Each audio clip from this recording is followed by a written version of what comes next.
Hello, dearest people. June 6th, Sunday. Something to think about today. It's a wonderful take on what we call positive thinking.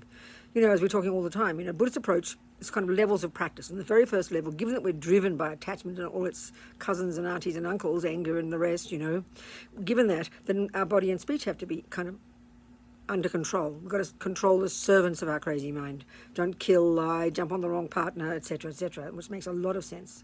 Discipline, And it already brings an incredible sense of self-respect because we're becoming conscious. Then we get to the next level. We really start to becoming conscious. We become our own therapist.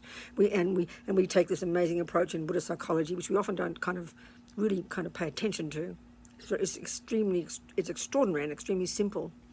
And then we learn to distinguish between the neurotic, unhappy, deluded, I-based, miserable states of mind and the positive ones, love, compassion, all the others, That's the key job. And this brings even more self-respect, even more contentment, even more, happiness. Exactly, contentment.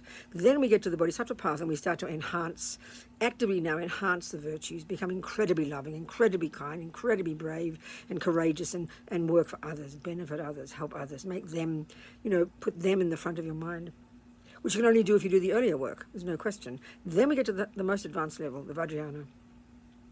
And Lama Yeshe, from the very beginning of meeting these crazy, ridiculous, Western hippies, he said, "You people don't even know how to be happy. You don't even know you know how to be miserable."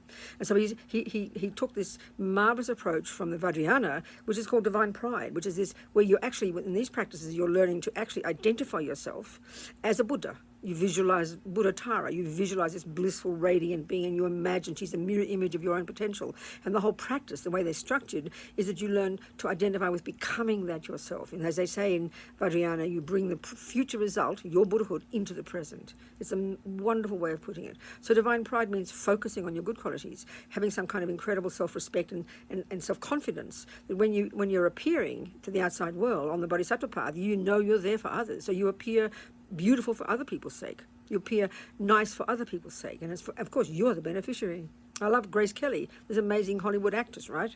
She said, of course I have to look beautiful. People have to look at me.